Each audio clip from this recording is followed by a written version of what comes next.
Well, welcome. Are you considering buying or selling your home soon? Well, this segment of Making Sense, we take a look at the current real estate market climate, and we've got some advice on what you should and what you shouldn't be doing if you're ready to either buy or sell. Justin, thanks so much for joining us. All right, so what are the trends when we look at home prices in Michigan?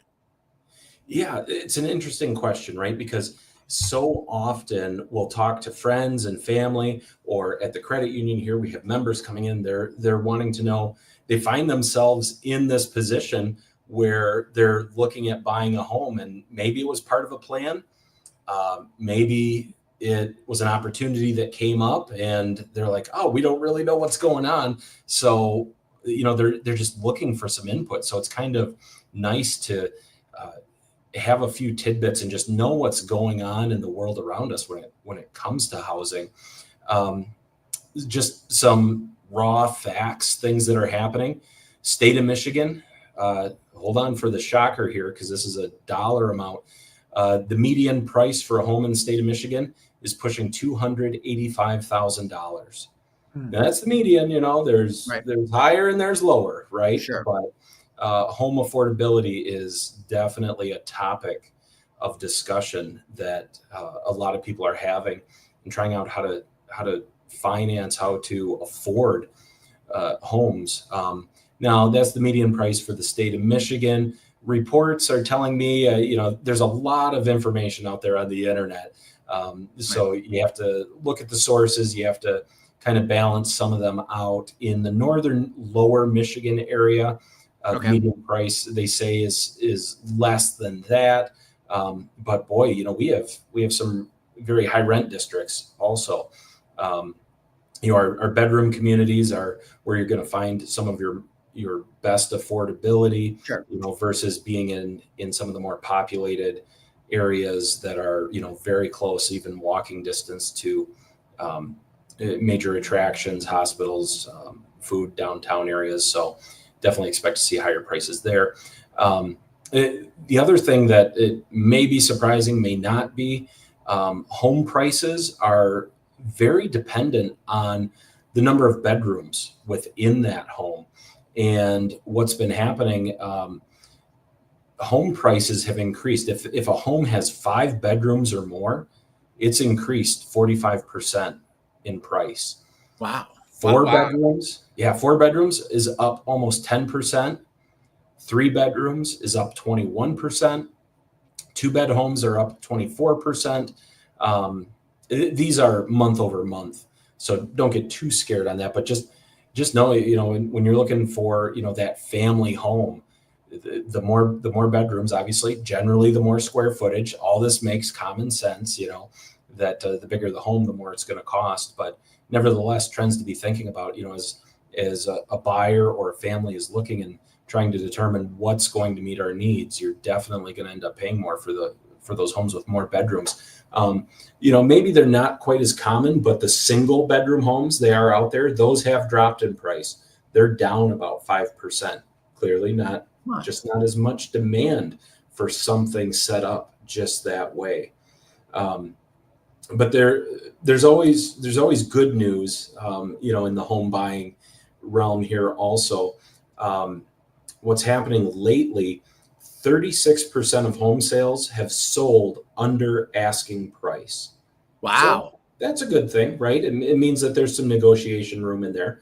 Another 36% has sold at asking price, and only 29% have sold above asking. So, with that, we could make a claim that buyers do hold a little bit of leverage in the transaction, with Well, and 36% selling under asking. Justin, when we look at and you talk to realtors about this, the last 8 years, 7 years, it's been crazy, right? Like we Mhm. saw the prices kind of go up when COVID and post COVID, but we thought it'll not correct because that suggests there was something wrong, but it will shift back. And I'm not sure that we've really seen that a lot. We have not seen house prices drop dramatically, right? Right. So But it does sound like with that, especially with that statistic of what are houses selling for? We all heard anecdotally for years, well, they had 14 offers and it sold for $200,000 over the asking price. It may sound like maybe people are pricing things differently, but maybe some of that insanity has faded away a little bit. Right. Yeah. Wow. And it kind of surprises me with the one bedroom because rent is so high for so many people that are living in one bedroom apartments that you would think maybe to get out of that cycle, if that's something they choose to do, maybe that one bedroom is appealing. Yeah. But maybe it's hard to get out of rentals now because you're not saving up for a down payment because you're paying so much in rent. All right, how about so that's prices. Is there a lot on the market? What's the inventory look like now? It looks like the inventory is going up. In northern lower Michigan, the report I have shows inventory was up 15% in May over the prior month. So 15% more listings on the market in northern lower Michigan. Another interesting fact there is that for the same area, I'm being told that 57% of homes, of those available homes, are selling within 30 days. So there's a quick turnaround here, right? There only 9% of the listings are staying on the market longer than 90 days. So there's reasonable inventory on the market, but maybe they're not exactly what a buyer is looking for. But if it is, acting quickly seems to still be the best strategy because 30 being sold within 30 days on market is a good turnaround. Yeah, no kidding. Where are for that tip of the for the northern Michigan portion, where are those home buyers coming from? There's still the good majority is still coming from within the region, but Okay. there are definitely enough out of town buyers to make a mark. Specifically, I'm seeing reports that buyers originating from the Chicago and Detroit markets is still pretty strong. And the majority of them are looking at some of the more densely populated areas, especially a lot of them get involved in looking for opportunities in the short-term rental market. So when you think of areas such as Traverse City, Boyne City, Petoskey, Charlevoix, those are pretty hot markets. And we're seeing buyers out of the Chicago and Detroit markets coming up and buying homes in those areas. When COVID hit and then remote work hit, we heard a lot of stories about people being like, well, I no longer need to go to my office in San Francisco, Denver, Dallas, wherever, so I can work wherever. So I'm going to move someplace gorgeous that we all love. And so they're going to move up here. But you do, when I talk to realtors, they do, an awful lot of these homes are being purchased to be used as rental properties. All right. So what should, if we're going to break this down into two parts for the sellers out there, what should sellers know about the market right now if they want to move their product, right? If they're motivated to sell, what do they need to know? Well, I think that they should know that values are remaining strong. In the northern Michigan area, there's demand here. People are looking for those opportunities. So it's, even if we could say that the market has cooled a little bit, there's still a market, and it all depends on how you want to get started. Some sellers will say, I'm going to start high and we'll negotiate from there. Others are interested in starting a little bit lower, reasonable, see what offers come in, because there are still homes selling above asking price. I mean, you're not tied down to any one strategy. Of course, I always recommend that you consult a trusted advisor, a realtor, a certified realtor, to help you through that journey. If you don't have experience with it, it's not easy to take on alone. Certainly can be done, and don't want to turn anybody away from doing that if that's what they're interested in looking at doing. But there's a lot of wonderful professionals out there that can help you do it, and do it in a way that you get that support, and it's very much worth the while And then, as you're a seller, think about, presentation is an awful lot of the package. I mean, having a home with good bones, if there's something wrong or not just quite right with it, I mean, that stuff's going to come out in an inspection, everything. So be upfront and forthright with the condition of the home. If there's improvements that you can make, curb appeal is always a great thing that can play in your favor. You make it look nice, people are going to naturally be drawn to it a little bit stronger than if the grass and weeds are growing out of control. So you just put that a little bit of thought and effort into it, whatever you can fit into your plan as part as you go to market that. And then, if you happen to have vacation rentals or lakefront property, they're very appealing, especially in those high demand markets. But even in some of our outskirts, I mean, there are so many beautiful lakes and streams up here in northern lower Michigan that aren't part of a really dense metro area that are just what people are looking for. So it really, there are definitely buyers, plural, out there for nearly every property type. So, I mean, if it's something people are considering, there's no reason not to test the waters and look at listing your home these days. So that's good news for sellers. It may not be as unprecedented as it was a couple of years ago, but it sounds like, I mean, a couple of years ago, you could sell anything, right? Like you did not have to cut the grass. Like you did not have to do those things. As maybe some of those potential buyers have gotten out of the market for whatever reason, or the inventory has changed a little bit, we may be having to go back to a little bit more of put your best foot forward if you're a seller. Yeah. That makes sense. Right. So that's the sellers. All right. So sellers, you guys earmuff up. Don't listen to this next part. What do the buyers focus on if they're in the market to buy now? Focus on the fact that there is more inventory available. I mean, the inventory has been on the upswing. The market's still competitive, and I mean that could be said for buyers and sellers. The key thing here, buyers, is remember it's still pretty fast paced. Be prepared to move. Mortgage rates are relatively stable. I know they're not at a place that many of us recall that wasn't too long ago, but they are relatively stable. The Feds kept the rates the same today when they met, so no swings in either direction there. Having a pre-approval, I'm going to say, is a must if you're requiring financing for a purchase. So make sure that you have that pre-approval ready to go so that are eligible to get in and look at that home, eligible to make an offer.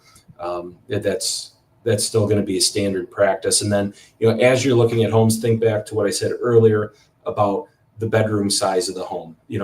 As you go up in bedrooms, expect those prices to be a little bit higher. As you're comparing homes, that's going to play a factor. Everything from the location to the condition to the number of bedrooms and amenities in that home are going to play factors. When you look at the inventory list, if you do a search for homes that are on the market, you're going to be hard pressed to find many that are really close comparables. Probably, I mean, homes are unique. Isn't that why we build them? They're very unique in many ways. So, increasing inventory. It's a fast-paced market, so that's kind of nice because you can get transactions done. I mean, pretty quickly. There was a time long ago when an offer could be put in, and that seller's just going to sit on it and say, I'm going to wait and see if more offers come in. It's the pace is really sped up. So I think that's nice for buyers and sellers. You touched on something there, Justin, and it's something that we have talked about in the past, about being ready to move, getting that pre-approval. When time is of the essence, and also when the market is the way it is, where you may not have a ton of choices, or things may be a little bit more expensive than if you haven't bought a house in a long time than you're used to, or if you have a 3% interest rate mortgage. How important is it that we come talk to our financial institution to get that pre-approvals and so that we know what we can afford before we even go out and start looking or falling in love or dreaming? Well, I'd say it's kind of the same thing. You know, you've got a tire that's going really bad on your car, and do you want to get the car to the shop and get that taken care of before it blows, or Yeah, do you want to let it blow and be on the side of the road? I know that's a weird analogy, no, probably, no. but no, if it's something that's on your mind, if it's in your future plan, it's never too early to start talking to your bank or credit union, your lender, because get that pre-approval, know where your credit stands, have a plan. Do you have the money down required, or are you prepared and eligible for a no money down situation? Know those things, because Yeah, with this fast turnaround, with 57% of listings selling within 30 days, you want to be able to put in an offer that is competitive, an offer that you believe you have a chance